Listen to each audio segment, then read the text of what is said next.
Good morning and welcome to today's session on Making AIMS Work, Lessons from the Field. I'm Amy Hudson, Communications Director here at AFA.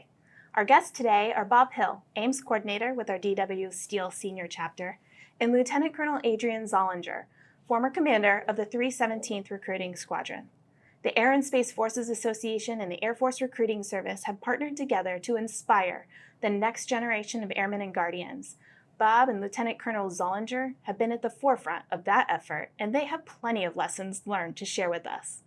Whether you're part of a recruiting squadron, an AFA chapter, or simply interested in strengthening the pipeline of talent into our air and space forces, this conversation is for you. All right, thank you both so much for joining us today. I guess to get started, can you tell us briefly what is AFA Advocates to Inspire Military Service, or AFA AIMS as we call it?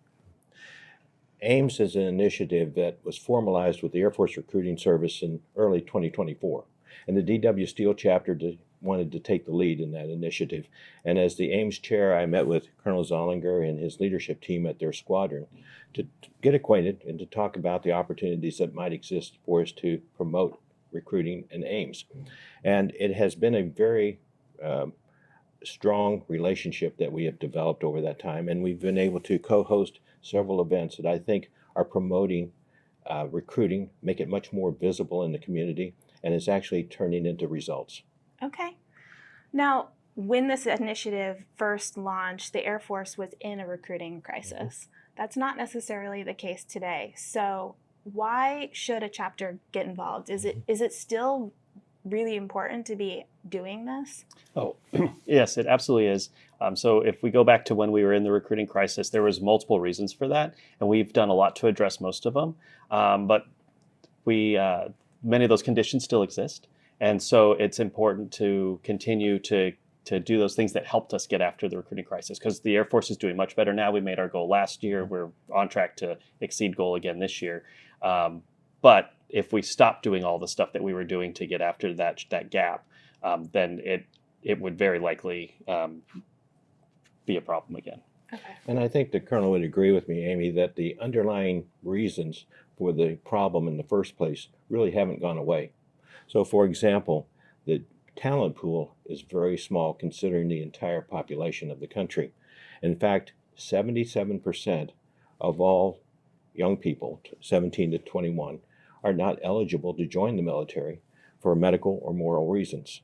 In addition, then, to the propensity to serve, in other words, why would somebody even know about the opportunities, is very low and is diminishing every year. It's been 50 years since we had a draft in this country. So the number of people that a young person can meet who have actually served on active duty is shrinking every year. Mm-hmm. And in addition to that, regrettably, I think that the way that veterans are portrayed in media is also a problem, because too often we see someone who has some mental issues who then is portrayed as a serial killer, or perhaps they drive up to a stoplight and they see a homeless person who has a sign that says, "I'm a veteran." That's not what a young person wants to be involved in. So those are those underlying reasons I don't think are going to go away, even though a lot of hard work has gone into making sure that mission numbers are met. And I'm confident that that type of enthusiasm and activity, along with what we do in AIMS, is going to continue. So how can AFA chapters help with those challenges that you just outlined? I think there are several opportunities that we have. And I'll just give you a couple ideas as to how that might occur. First of all, I would recommend to any chapter or any chapter member to reach out to the local recruiter and to introduce themselves. AFA members are centers of influence. And whether or not they think they are, they really are. Or they know the individuals in their communities who are the centers of influence. Mm-hmm. And they need to be introduced to the recruiter. It's a long list, but it could include, for example, the superintendent of schools, the principal of the local high school, STEM teachers, coaches, guidance counselors. These are all people who are very important to the success of a recruiter. Get invitations for the recruiter to speak at social events or at church events or in civic clubs. There are just a lot of ways that a local chapter can assist in getting the ball rolling. Okay. Yeah, and I'd add on to that the AFA chapter, as residents in the area, they represent sort of continuity. That's right. Because the recruiters, like when I was a squadron commander in recruiting, I was there for 2 years and then I'm gone. Most recruiters are only in the position for 3 to 4 years. Yeah. And so they just don't have those community connections necessarily. Sometimes you do. Someone will come back to their hometown to recruit, which is awesome. And we have a few of those folks at the 317th right now. But for the most part, that's not the case. And so you don't have that connectivity. And even if the outbound recruiter, tries to introduce folks, the new recruiter to the school administrators, that sort of thing, it's not always a super smooth transition because you have to rebuild that whole relationship. Whereas, members of AFA in the community who already have friends and have those connections, it's much more long-standing. So I think relationships are kind of key to this whole thing, not only on the Air Force side, but on the AFA chapter side. Can you talk a little bit about how your relationship as a chapter has evolved with the 317th, how it started? What were the first steps? Because sometimes that can be the most intimidating. Absolutely. I think that we should think about how this all started. AFA and the Air Force Recruiting Service formalized the Ames partnership in early 2024. Our chapter, the DW Steele Chapter, decided to take the lead in that, and I, as the Ames chair, met with Colonel Zollinger and then his leadership team at their squadron headquarters to get acquainted, and then to talk about possible ways that we could get the ball rolling with Ames. And we have been able to develop a close relationship, and we have been able to have some very successful events. Now, I think, and I would recommend to my fellow AFA members, that if they really want to get the process started, they need to go down to the recruiting office, knock on the door, introduce themselves to the recruiter, and to extend a warm hand of welcome. I think a lot can be accomplished over a conversation and a hot cup of coffee. And I agree with that. And the way we started was Bob actually reached out to me. I can't remember exactly, but I want to say he may have reached out to me before the big announcement came down from the Air Force Recruiting Service that there was the new initiative. So it was new to all of us. And so what I did is I gathered as a recruiting squadron commander. I didn't want to just sit with him myself. I brought in some of my recruiters from the field. I also had my chief head of training and marketing, who basically coordinates any events that we do out in the community. And then I had my senior enlisted leader, and I think we tried to get the production superintendent there as well, but he was out in the field. And so it's important as the recruiting squadron to have those representatives in the room, because we basically sat down with Bob and we brainstormed on how AFA could help. How can we actually get after this initiative beyond just what the words on the paper said? And it was really good to get those insights from those members. And then we didn't just leave it at that. I invited him in recruiting. We have training twice a year, the semi-annual training and annual training. And so I invited Bob to both of those, and he was able to stand up in front of the entire squadron. Those are the only 2 times the whole squadron gets together because we're geo-separated. And he reminded them, about what the Ames initiative was, and then it solicited them for inputs, and he got some good inputs during the events and then even after, because he shared his information. He was getting emails and stuff, and then Bob would come to me and say, hey, one of your recruiters has this awesome idea.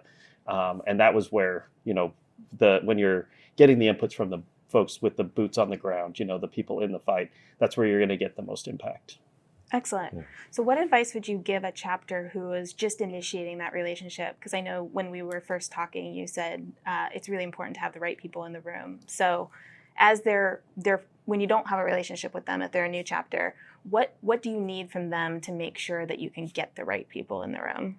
Right. So I think if the chapter's reaching out to the recruiting squadron, I think it would be good for them to maybe even suggest, hey, we'd like to meet with you, and then say, your head of training and marketing, your production superintendent, maybe a local recruiter in the area would like to sit down with you and talk about how we can support you, because that's how Bob approached it. It was all, hey, we're here.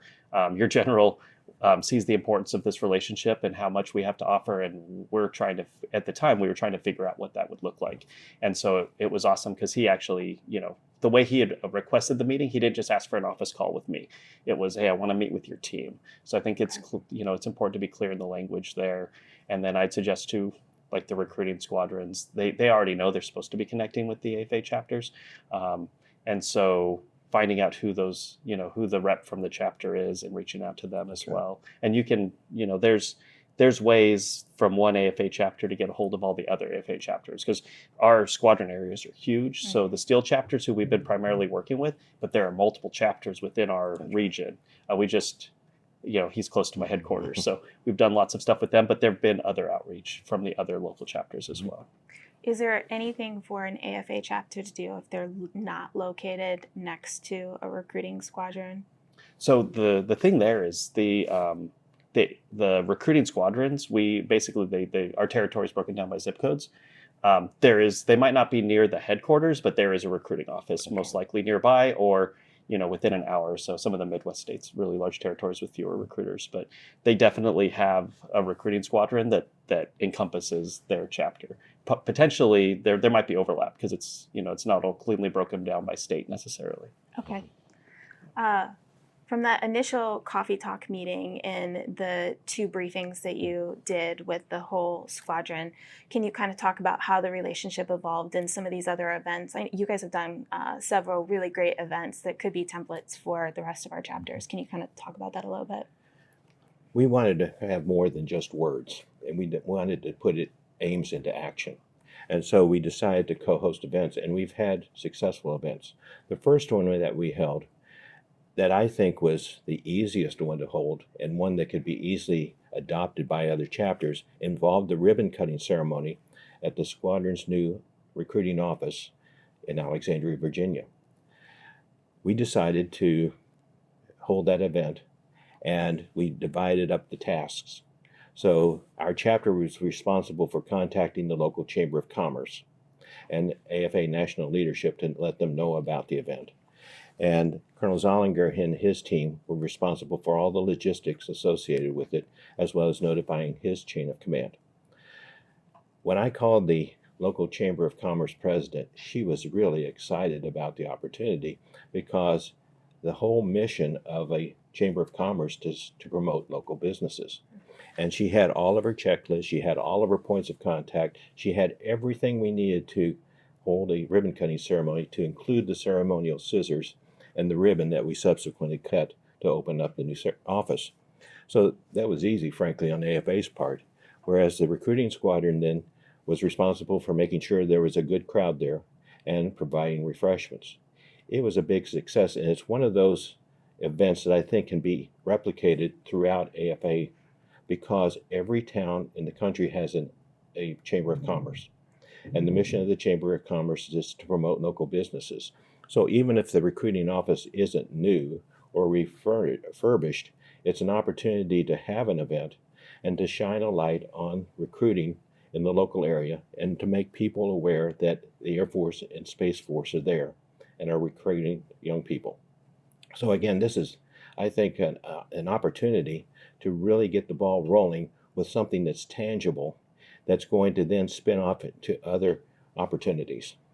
That's a great idea. Yeah, and some other parts of that too is that we're allowed to use part of our budget to buy, to pay for the dues for a membership in the Chamber of Commerce, the local Chamber of Commerce, which then gets our recruiters into those meetings, so now they're able to connect with community leaders more. So there's, the local AFA chapter, Bob, they helped us make that connection, encouraged us to do it, which is kind of a theme throughout our interactions, but that opened up new avenues, and it's actually something that the Air Force Recruiting Service encourages, membership in the local Chamber of Commerce, but it's not a requirement, and you only have so much budget, so you kind of prioritize other things if you're not paying attention to it. But that's been a really good thing, and that's been part of it too. Is like we came up with our ideas, and as you might imagine, being a squadron commander, I'm very busy. Well, at the time I was very busy. There was lots going on. It was the middle of a recruiting crisis, so there was other initiatives going on as well. But Bob would reach out and be like, hey, we haven't talked about this in a while. Or, hey, what's going on with this? And he kind of kept me on target and on task. And he'd reach out to to my senior enlisted leader as well, and kind of keep that touch point, keep us active. He wasn't harassing us. It was attention that was well warranted and well appreciated. But it helped keep us on task, so we could push and do more, because that's one of the things. I mean, with recruiting, you could very easy you'll never be able to do all the things that you could do, because there's just so much opportunity out there. Yeah. So we sort of touched on this briefly, of one of the ways that the chapters can get involved beyond the Chamber of Commerce is in the schools. How can AFA chapters support recruiters specifically in the education community? Okay, so it's kind of community based. So there are schools out there that don't necessarily have a positive impression or perception of the military and what we're trying to do when we go into their schools to recruit, which is unfortunate, because we're actually, like, everybody who joins the Air Force is gonna go to at least a community college level of education. Most of them are going to get their bachelor's degree, right? So we're actually helping them continue their education. We're getting them a skill that they can then use to create a career outside the military if they choose not to serve until retirement, or even if they do decide to retire, they can still have a career outside the military. But there are those negative perceptions out there in the community, and so AFA can help with those connections, because now if you've got a school that's reluctant, now they can't necessarily block us from going in, but what some schools will do is they'll let us go in once a year. The recruiter come in once a year, and you have to sit in this corner of the lunchroom, and you can't talk to anybody unless they walk up to your table. Where if you've got, someone from AFA who's friends with administrators of the school, and then they can go and tell their story of their military service, and kind of, open the administrator's eyes to the opportunities the military actually represents, then now that can open up that relationship better, help get the folks into the schools, our recruiters into the schools in a more productive way, not just for them, but also for the community. And I'll share with you another idea, Amy, that I've been thinking about quite a bit. I met with a local recruiter who told me that he was concerned about his interaction with the teachers, just what Colonel Zollinger is talking about. And it was his perception that the teachers thought that the only reason he was nice to them was because he wanted access to their students. So what did I think about that, and how could he overcome that? So I think there's an opportunity for the recruiter, for the teacher, and for the AFA chapter to win. And here's how. We have the Teacher of the Year program. So we ought to make the recruiters aware of that program and encourage them to nominate a STEM teacher to be our chapter's Teacher of the Year.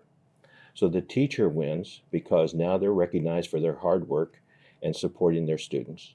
The recruiter wins because now they're seen in a different light as someone who really is bringing value to the school and appreciates what the teachers are doing. And the AFA chapter wins because now we have a Teacher of the Year nominee who potentially can receive honors not only at the chapter level, but state and national level also. So this is an example of how we can leverage the opportunities available to really assist the recruiters in opening those doors and be seen as a trusted representative rather than somebody who's an outsider that we want to put in the corner of the lunchroom. I love that idea of connecting all of the tools at your disposal and really highlighting everything that AFA can bring to the table. Absolutely. We have so many opportunities, so many programs here. Yeah.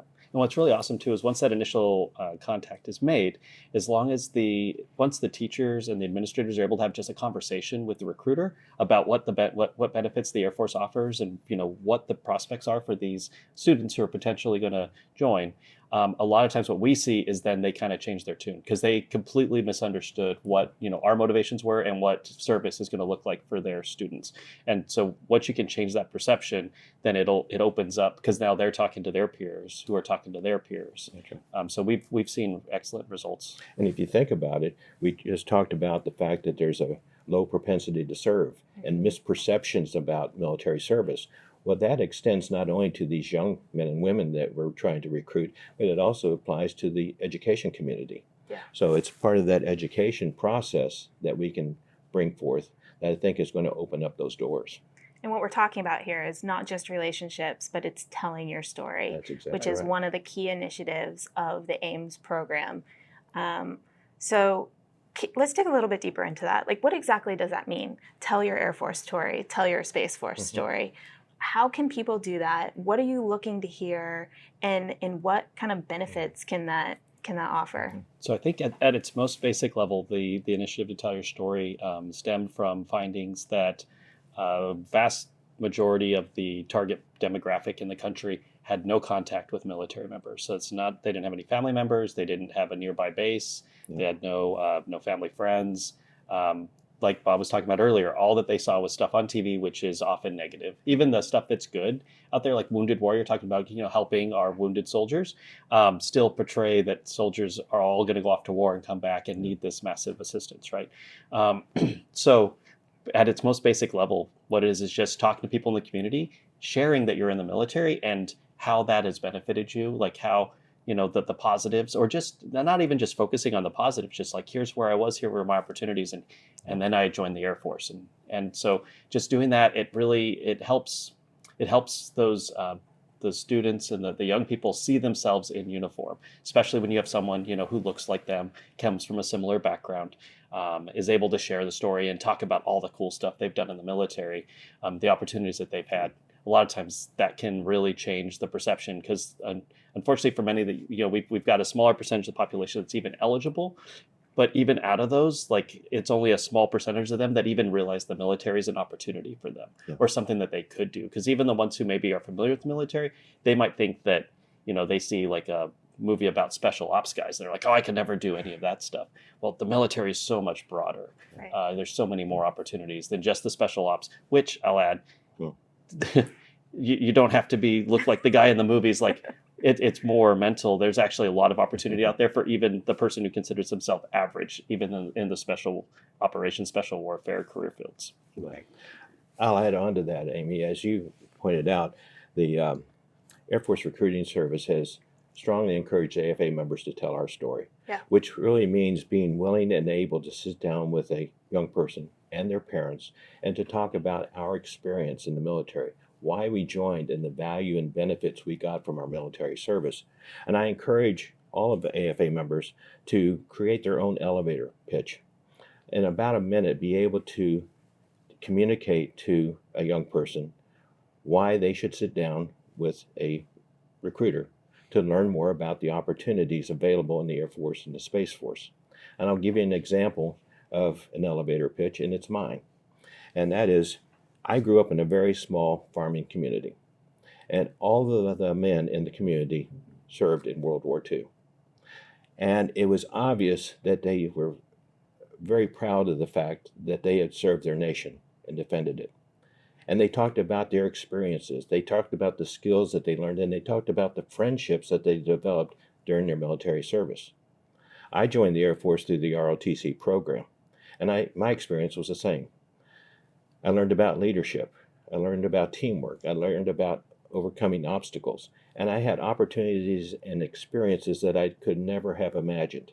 And I developed friendships along the way.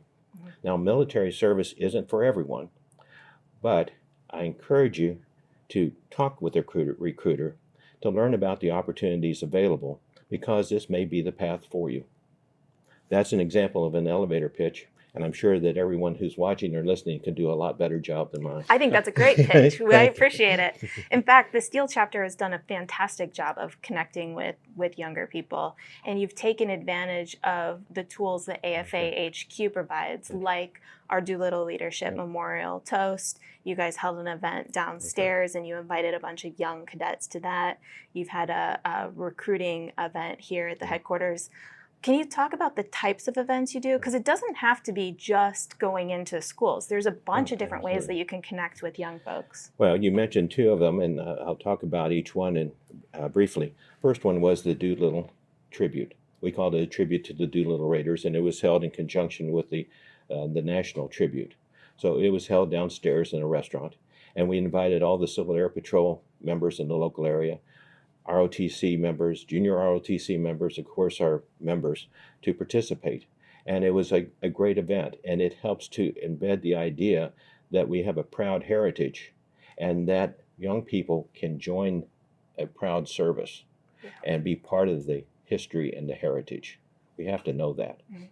In addition, then, we partnered with the 317th and to create our own enlistment ceremony. Many of our members are probably familiar with Our Community Salutes, which is a great organization, OCS, and it's well-funded, well-established, and during the course of the year, they have approximately 80 different ceremonies throughout the United States. Well, we wanted to have one that was only for Air Force and Space Force enlistees. So that was held here in the AFA Ops Center. And it was a great event. We had 31 enlistees. We had over 110 people attend the event. Our CEO gave remarks, and one of the very senior generals from Space Command administered the oath of office. It was a big deal, and it allowed us not only to shine a light on these young people who have made a career decision to join the Air Force and Space Force, but our aim, which I think we accomplished, was also to make sure that their parents also had a spotlight shined on them. Because you and I know that so many of the decisions that are made really need to have parental support. Yeah. And that's, I think, an outcome of this type of ceremony. Not every chapter in the country has access to the AFA headquarters. I get that. But they have high school gymnasiums, they have junior college facilities. There's facilities in every community in our country. And that could well entail helping the recruiter identify potential candidates who would participate in the event, invite retired officers or NCOs to participate and maybe be the guest speaker. There's a lot of ways that it can work in a local community. So that I would encourage everyone to consider that. Yeah, and I would just add on too that this is also an awesome example of how we were able to tailor a pre-existing thing. So our community salutes is awesome, but they're looking at all the services, which is great, but they're only looking at graduating seniors from high school. In our area, and I'm sure it's the same for some other squadrons as well, we tend to recruit more folks in their 20s. So there's a lot of opportunities in our area. So folks graduating from high school, they try something on the civil side first, and then often they'll remember that they talked to a recruiter and they'll come back after, be like, hey, now I'm more interested in service. Well, none of those folks are able, if they're not graduating seniors, they can't go to the event.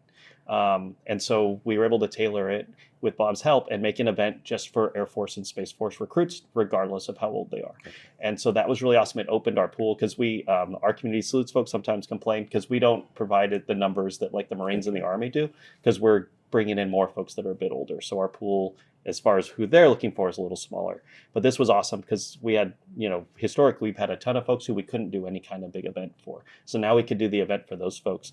What's really cool about it is they can invite family, which is important. We want the, their influencers, their family and friends who, have been supporting them in this to feel more confidence in that decision. But also they're bringing their friends to these events. That's right. And so now we've got perpetuation where maybe somebody's friend or their brother or sister decide, hey, that was really awesome. That general had some really cool things to say. I want that opportunity too. And so we see benefits there too. So, but what's really awesome is working with AFA, you're able to tailor it, make the event that works best for your squadron or your community. That's right. Yeah, I think both of those events were really powerful and had a lot of meaning from everybody, from the generals to the AFA folks to the young recruits, and easily repeatable across the country. I agree with you. That is one thing I think Ames has done a good job of creating templates like what you were just talking about that are all available in the Ames toolbox. Yes. Can you talk a little bit about what the different kind of like templates are that the Ames team has created and that are available to the AFA chapters? Currently, this is being built continually, Yeah. so there are additions all the time. But there is an opportunity to look at an elevator speech and to craft your own, and that's one of the values of that toolbox. Obviously, the statistics that are associated with the recruiting are there. There are opportunities to find letters and other communications that can be shared with people in the community, as well as with parents for that matter, and to really be a resource for chapters and individual members to use. And the Ames steering group and the Ames working group are always looking for inputs from our members as to what's missing and what needs to be added. Yeah. So you don't have to start from scratch. That's right. We're trying to make this as easy as possible Exactly to right. get involved. So you guys have been working together for a while. Has there been a defining moment where you kind of realized, hey, this is really working? I would say not really one moment for me. It was more kind of a culmination of our efforts as things started to come together. The ribbon cutting occurred, and then also Bob and other members from Virginia or from Steele Chapter or from the Virginia AFA leadership were coordinating with me so they could go out. Like, they were going to be in the area of one of my offices that's more distant, and they coordinated so they could stop by the office or come by and swing by the booth and talk to my folks at an air show. And one of the things about recruiting is we're all geo-separated. Like I said, the squadron only gets together twice a year. So anytime squadron leadership can get out in the field, we do. But it meant something more when AFA folks are showing up and checking in on the recruiters and be like, hey, how can we help you?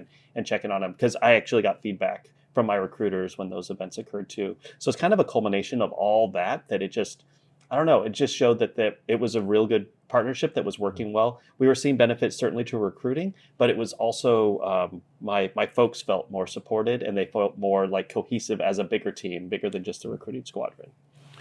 Along the same lines, and to piggyback on what the Colonel said there, he mentioned earlier that I've had the opportunity to talk with all the squadron members on 2 different occasions. And the first time that I met with them, it really was an introduction to Ames, and of course to introduce myself in the Steele Chapter. The second time I met with them, then it was an update as to what we've been able to accomplish together and some of our plans for the future. At the end of my conversation with the recruiters, I was leaving the hotel ballroom where the event was being held, and I was walking out into the lobby, and I was immediately followed by 2 recruiters, and they wanted to continue the conversation about Ames. Great. And they had questions, they had ideas, they wanted to share their thoughts, they wanted to know about lessons learned. And that's when I knew that Ames was taking root, and it's doing that. So how do you see it evolving then? I think that it will continue to evolve and be embedded in the AFA fabric. And I think as we continue to see success at the local level and the chapter level, we're going to see that potentially, in my opinion, this could become a mission pillar for AFA. And the reason I say that is because we've talked about already the fact that the underlying reasons for our recruiting challenges really have not changed. And I think that it's going to be that the Air Force and Space Force are going to rely on AFA for continued support. And I also think that as AFA members and AFA chapters enjoy some success, there's going to be crosstalk, and there's going to be an exchange of ideas, lessons learned. Well, you ought to try this, don't do that. And as a result, we're going to see more collaboration within AFA at the local, state, and national levels. Yeah, I think especially as you see the impacts, as those become more apparent, it's a lot easier to be enthusiastic about what you're doing.